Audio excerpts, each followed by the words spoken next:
What's up, everyone? Welcome to another District Gooner Pod. I'm KP. This is episode 31. We have an audio exclusive coming to you from the bench, a preview, looking ahead to Sunday, some January transfer window stuff, some other talking points as we always do. As you all know, it's a massive game against Liverpool at the weekend. So let's get into the mixer. Steven, say hi to the people. Howdy. Getting into the weekend. I'm hoping it's going to be a good one, man. I think it's looking bright. It's looking set up for a good weekend. It is. At least, it's a Sunday. It's a late game. So Saturday, tonight, Friday, we're recording obviously Friday morning. It's like 7:30 in the district right now. And yeah, Friday should be good. Saturday should be good. If Sunday just rockets it ahead, wow, what a weekend. Yeah, there's nothing like a early morning Saturday game to dampen your mood when things don't go right. So it's nice this one's on Sunday. We get a lot of the fun activities out the way before watching this one. That's facts, dude. All right, man. Well, it is February 2nd, so this should hopefully drop by noon Eastern time. And look, the transfer window closed late yesterday, and I'm on the Arsenal website right now, and it looks like one youth player left. It looks like two youth players left. 3, 4, 5, 6, 7. 7 or 8 youth players have left the club, including Miguel Aziz, once an Arsenal youth legend. And I guess the one that really stood out was that Alex Runarsson literally just left the club. They terminated his contract. Hey, what'd you think of the window business, or their lack of, man?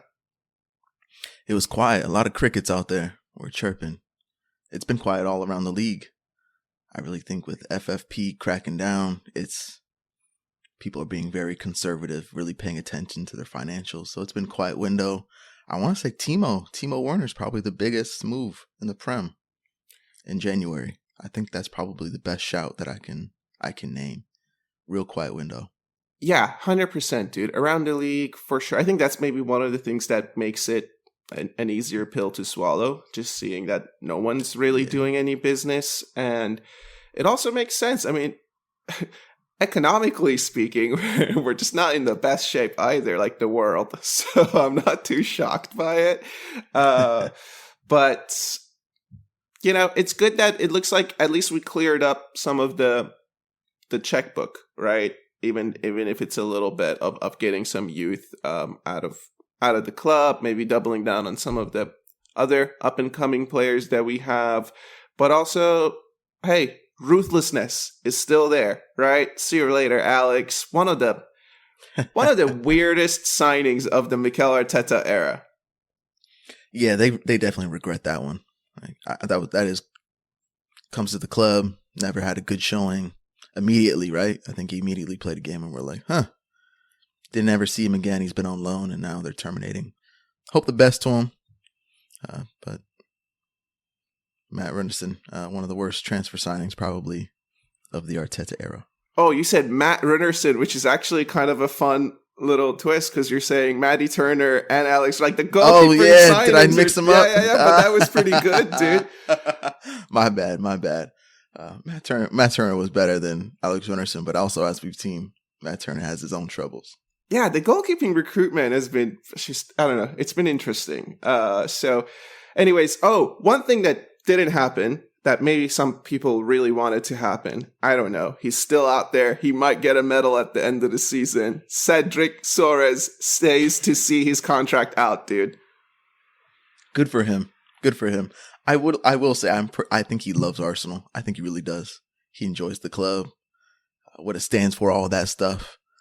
But it's nice to have a little mascot on the team with you, a little morale booster, getting in all the photos. So we'll see you. We'll see you going in the summer, Cedric. Yeah, dude. I think he knows it too a little bit. And I think maybe some of the players, did you see like Martinelli had posted, I think post-match, and it was him and Cedric? It's kind of fun, man, how they big him up too. Yeah. Yeah, it is. I mean, he absolutely knows. And he hasn't played. He's played what? I think he's played one game this season. Mm-hmm. He got lucky to get in that one. He knows. It's written all over. But he wants to stay. I think he knows we're in a good spot in the club. Hey, let's ride this out, see if I can get any trophies. See if he does. All right. So, look, January's behind us. Thank goodness, by the way. That month takes forever, dude. Just keeps on. Hey, every day I keep checking. It's still January. It still feels like January. It was the weather, man. We had a tough one here. I think the weather just makes it just feel so long. It's like 2 weeks of a cold snap here, and it was like, man, it's been 2 months of this stuff. Nah, it's been just 2 weeks. It's been just 2 weeks. Hey, I think Mo El Neni is back. So that's cool. Egypt got knocked out of AFCON last week. I mean, just earlier this week on Monday. But Tommy is still away because Japan moved on to the next round after they defeated Bahrain. I think they beat them like 3-0 or something, 3-1. I think it was 3-1. I also think he played like 100+ minutes in that game. I don't have it. I saw a post. I'm pretty sure he played almost the entire match. So fitness got to be there when he comes back. Fingers crossed for Tommy. He can be huge for us. I know you shouted out Thomas Partey last pod, bro. If we can get Tommy back to get some strength back. Ooh. Yeah, that would be fun. Hey, so before we kind of start to look ahead to the games and whatnot, and just what's ahead in February, reflecting back on the game against Nottingham Forest, at the end of the match, there was a little bit of an incident that we didn't talk about. Benny Blanco and Zinchenko apparently got into it a little bit. The manager had to kind of break things up. Manager says he loves it. I just wanted to talk about this little exchange because we feel Benny Blanco has not had a good season. Uh-huh. So for him to kind of step up and check Zinchenko for a little, potentially, I think it was just because he was deeper than everyone else in the line, so he kind of blames him for that goal. I don't know. I'm a little conflicted about him checking him, but it's like, Benny, dude, I need you to focus on your own performance this season, young man. I feel like you probably know my thoughts on it. I like it. I don't mind it at all. The personalities you need in a team, I think Ben White, that's a personality you need. Zinchenko is also a personality you need. Zinchenko's very emotional and everything, right? Getting the crowd riled up. I think he's just an emotional type of player versus Ben White. He's kind of that shit stir, right? He's always talking to the opponent, just has little things going on, kicking out at people. And obviously maybe he can bring it to our own team, checking your own players. I think that is important. Whether that's on teams previously we've played on, being at work, your friendship groups, sometimes you just need to get checked, right? You just need to get checked. We all see what's going on. Brother, this is the third time this has happened to you. What's going on? And maybe that reaction from Zinchenko back, maybe he's just emotional about it. Maybe he's like, Ben, worry about yourself. But I think, personally, I think that's a healthy thing because you get back in the locker room the next day, you have a reality check you know what, Ben, you're right. I need to get better at that. I like it. I personally like those things. I like when I get checked. I need to know. I need to know from people that I'm close with and that I respect. I think that's a good thing. I like that perspective. I like the perspective, and yeah, no, I mean, I think I agree with a lot of the things that you're saying, and it does feel like Zinchenko is someone who doesn't get checked, especially maybe he's a very outgoing guy, so he could be one of those people who just dishes it out a lot and really doesn't like to receive one. So it's kind of fun to see those players get one back. Yeah, he's a senior member of the team. You know, he was brought in because he came from City, so he has the pedigree. Yeah, he came with pedigree, but that doesn't mean that you can't be at fault for things, right? And everybody, I'm sure the backline feels this way. I'm just sure that they felt, Zinchenko, you're letting us down a little bit. Check him. Maybe next time he's more engaged. His thought on the line is there. I don't see anything wrong with it. I don't see this being like a fallout. Yeah. All right, man. Well, before we get to Liverpool preview, I see that you've added a couple of social posts here. You want to set these up? Let's jump into them. I'm going to open the first one here. It's just a comparison of last season and this season, and it's through the same games. This is from Twitter, X, as the youngins like to say, at Scott J. Willis. So points-wise, we're down 4 from last season, 46 to 50. In goals, we're down 11 goals this season. It's 44 to 45. Goals against, we're only down 1, 21 to 22. I think one last one that I kind of wanted to hit on is XG. We're only down 1.7, but we're down 11 goals. We like to talk about our chances are there. I'm thinking maybe the Villa game. I remember us having a ton of chances. That period in December, we were creating. They just weren't falling. So looking at this, does this make you feel any certain type of way? No, I mean, I feel like it's expected. The one thing that's frustrating for me is the goals against. Just because, like last year, you think about the performances we were seeing. That sort of structure versus freedom, and the freedom that our players had, and our defense wasn't as good. So, what does that come down to? What's changed, I guess, is the question, right? That's the one that jumps out at me. Also, it reminds. So we've played 22 games, right, and we've conceded 21 goals. I read recently that Jose Mourinho holds the record during his time where he coached Chelsea and they won the Premier League. They conceded 15 goals the entire season, dude. Wow. That's incredible. That's actually incredible. I don't think that record can ever be broken, dude. No. That's incredible. Dude, they had 25 clean sheets. That's amazing. That's amazing. So in the Jose era, oof. That's the easy way to get a trophy right there. Dang. Yeah, dude. So anyways, that's just a cool stat for everyone. I don't know if anyone was expecting that. 15 goals. Yeah. Going to your point, we've given up one more goal, but have scored 11 less. We've changed the way we play. It's like, there's people in the club, the statisticians, the analysts, and they're seeing this. It's like, was it worth it? Oh, is it just we're not bearing our chances? Like, there has to be a plan, right? We're just fans. We're just reading these numbers and we have our own thoughts, but this isn't our job. There's people that are getting paid to look at these things and go back and talk to management, talk to Arteta. This is what we're seeing. We need to improve, yada, yada. I still don't see it though. I don't see any changes personally. Yeah, is it worth it? I mean, as supporters, I don't think it's worth it because it's affected the sentiment of the club. It's affected the feel of the club. So, and I don't think we're the only people who just feel like it's boring Arsenal. Like that's what they used to say back in the day. Like before Arsene started to coach, that's what he says in his book that used to be called boring Arsenal. There's a reason that it's 1-0 to the Arsenal, dude. Yeah, but before our times, absolutely before our times. So before the 4-3s that we're used to, before the 5-4s, there used to be 1-0 to the Arsenal. So I don't know.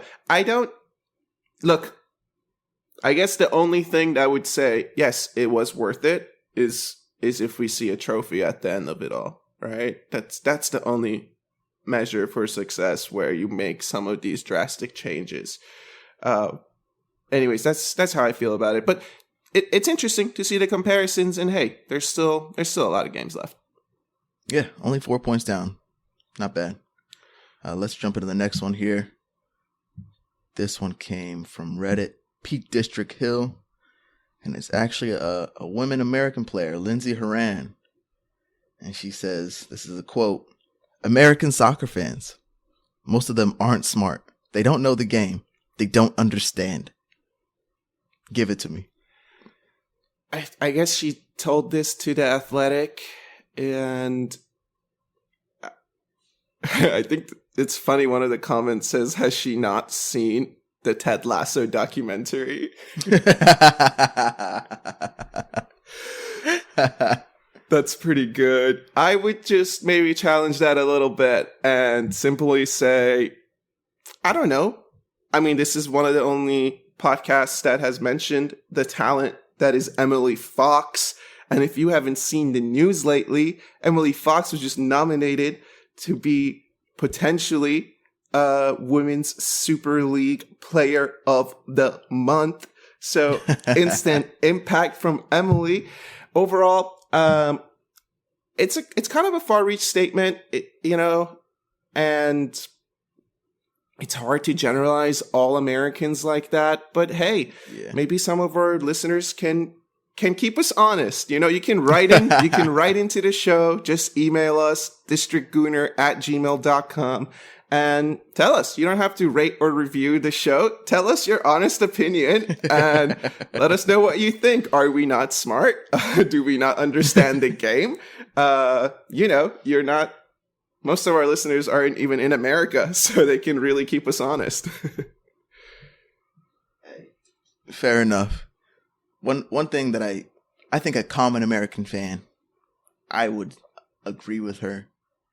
I mean, we don't watch the MLS, and I don't really know what the fans are like that watch MLS personally. But I do know we like to watch European, right?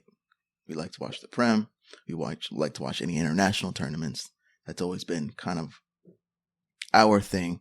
But we have to go out of our way to do that. It's a lot easier now in the last 3 years to get games, but we've always had to go out of our way to watch games, right? So it's not like we're just turning the TV on. There's a game on. There's a match. Let's watch it. It's like, no, we have to plan our day out, early in the morning, get up, watch a game. We're not doing it just because we love it. We love the game. We love it. So I totally get to her sentiment. Maybe just like a common American fan, not really interested, not really interested in it like that. But we love this. We love this shit. Yeah, dude. I mean, it goes back to it's too general of a comment. I think you can totally say it. And it doesn't have to say soccer fan. You could say an average American, just like an average regular day American. If you stop them in the streets and talk to them about soccer, maybe they're not, as up to date as you would just run into a normal fella walking the streets of London. Yeah. Sure, that's fair. That's fair. When I watch American football, I've been watching the playoffs. It's been actually very entertaining. But when I watch American football, there's times where I don't really know what I'm watching. I just don't know. Down in the trenches, you watch the linemen. I don't know. I haven't played the game. They're pulling. They start talking about it on TV, calling things out. Oh man, I would have never seen that.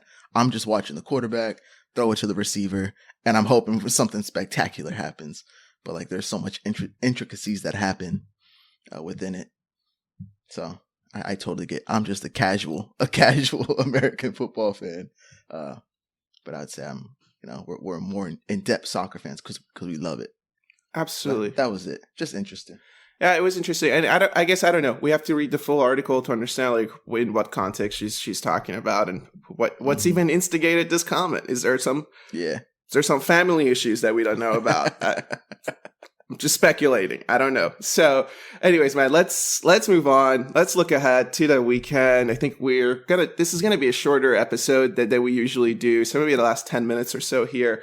Talk about, big game at the weekend against Liverpool. Actually, there's a lot of big games. This is a huge month for us. How fortunate we are now, looking back on the last two games, to say, hey, we have 2 W's under our belt. Momentum's there. And it's a home game. So I will say the gap has increased again to be 5 points. even on games, however. So, look, if we lose, I guess there's three ways to look at it from an outcome perspective, right? Like lose, win, draw. Man, There's only three ways it can go. that's how I see it, at least as an American fan. So I guess how would you play out each of those scenarios if you think like the fan reaction to it all, what you desire before we get into like, I don't know, the other storylines around it? Let's start with if we lose.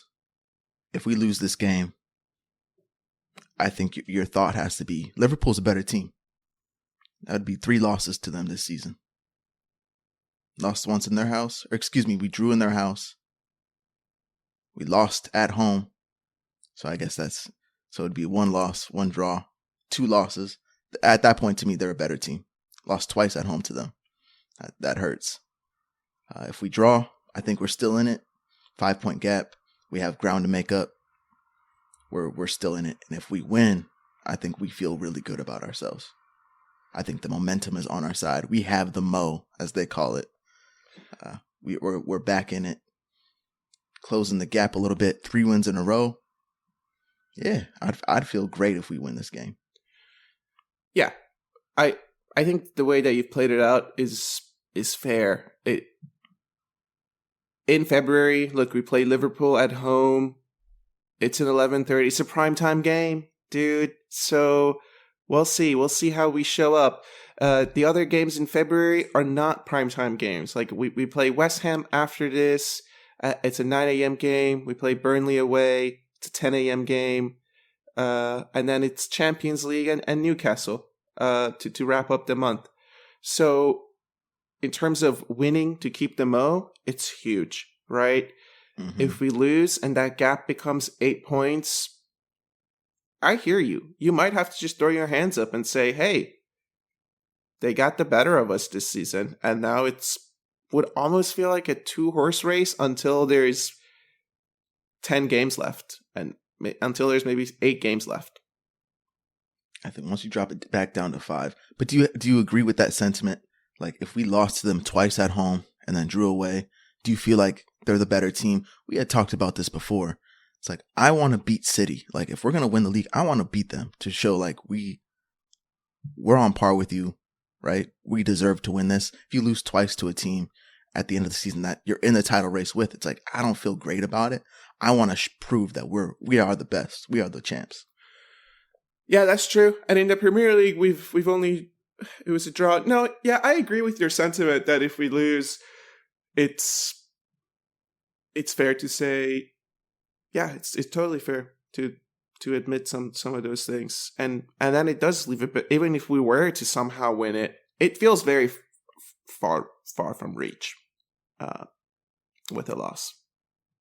Gotcha. And I mean, look, they have some momentum too, because there's a storyline surrounding them, right? Their manager announced that he's leaving at the end of the season, and not the first manager to make this announcement. Well, he was the first announcement, but then Xavi came out and said he's leaving Barcelona at the end of the season the next day.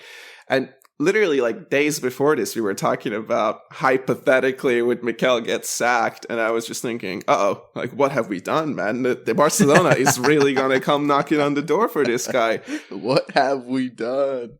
But hopefully he's here to stay. But my point is, look, they have Mo. They all really, really want to send off their manager. It looks like even the PGMOL wants to send off their manager with some flowers. So we'll see. I don't know who the referee is. It will be interesting. In terms of what to expect with lineups and kind of score predictions, dude. From their side, I think Trent is back. But they also have this kid who's just been balling out, dude. He scored a banger against Chelsea. But I don't think Mo Salah is going to play. But all of their other players are fine. And they don't have Endo, who did have because he's away with Japan, I'm pretty sure. And he did have a very good game the first time that we played him. That dude was everywhere that match, dude. He was, but I think McAllister is back as well. I don't think he was available for the first time we played him. That's right. And I think McAllister's playing well right now. So it'll be it's gonna be a dogfight, man. It's gonna be a dogfight. It's gonna be a good game. I probably see a draw coming. That's my personal thought. If I had to go with my gut, I'd go with the draw. That's just what I see happening. I think we win. I do. I don't. It's hard. It's a home game, you know. You know how I feel about those home games, man. 4-0 feels a far reach. I want a shutout. I don't know if we'll get it. It's Liverpool. And Jota is back. Jota is another player that didn't play against us the first time around. And that dude loves a goal against Arsenal, man. Whether it's in red or whether it's in yellow. So I hate Jota. I hate that dude. I don't want to see him on the field. I don't want to see it. He's the bowling ball of Liverpool, bro. Yeah. I hate him. He's good. He's a good player. I would love to have him on my team, but man, I hate seeing that guy on the field because every time I see him, I feel like something's gonna happen. He's gonna do something. He's gonna score it away. Seems like he's got 2 feet. A good 2-footed player. Man. But I'm with you. You got to win your home games. Got to win your home games against the top 6. I want to win. I just feel like a draw is going to happen. That's just my gut is telling me it's going to be a draw. What do you think is going to be the scoreline with that draw? Because for me, it's a 2-0 win. And I think it's a 1-0 at half that then becomes 2-0 early in the second half. And then we just see it out. That's how much faith I have in this team at this moment, dude. I love that. Because I already stuck my neck out and said draw. I'm going to go 2-2, and I see us with a couple corner goals. Oh, wow. No open play. Fair. Fair enough. Show it to me. What do you think? What's your preferred lineup if you were to select the players? Stick with the back 4. No change. We'll stick with those dudes. I would actually beef up the midfield. That's what I would do. I would beef it up. So if Partey's not available, I don't think. Maybe he comes on as a sub, gives us 30 minutes. Jorginho and Rice with Odegaard. That's how I'd start it. Just beef it up a little bit. And then our front 3, it doesn't matter who plays up. Let's start with our regular 3 and then have those strong subs come off the bench. Have Kai coming off the bench. Okay. Look, if I were to set things up and put my managerial hat on here, I'm with you. Keeping the defenders, yes. Midfield, well, and keeping the goalkeeper. That's a given. Midfield, I think it's Trossard, Rice, Odegaard. Wow. Attack, Jesus plays on the wing. Kai Havertz, King Kai goes up top, dude, and Saka plays on the wing. Martinelli does not play well against Konate. He just keeps getting bullied. I don't want to run it back and bring him off the bench. I want to see him going at a tired Trent, at a tired Konate, because, dude, in the first half, Konate is always on him, so close, bullying him, man. And I think Jesus would do far better. I like that. As soon as you said Trossard at the 8, I was like, oh, I would prefer Trossard over Martinelli out the wing. But Martinelli I would want him to come off the bench against Liverpool. I think that got to have someone electric, absolutely electric, because they're an electric team. You know, fight fire with fire. So I like that shout. You know what? I think I prefer your lineup. No lie. I do think there's changes to be made. Oh, yeah? Both of us see changes to be made. Obviously, both of us see we need something new. So I expect Arteta, hopefully a masterclass coming. Yeah, hopefully. I mean, if I see TP5 on that starting sheet, boy, I'm feeling good about my prediction of 2-0. Let me tell you that. That would be That's a dream right there. That's the dream. That's who we are, man. We're Arsenal supporters, baby. We're dreamers, okay? Dare to dream. All right, man. Well, like I said, we're going to keep this one short. Everybody enjoy your weekend. We'll chat with you after a Liverpool game. If you enjoyed the podcast, please make sure you rate and leave a review. Hey, don't forget to write into us, okay? districtgooner@gmail.com. Hey, thanks for spending time with us. We'll see you after Sunday. 2-0 to the Arsenal. Be easy.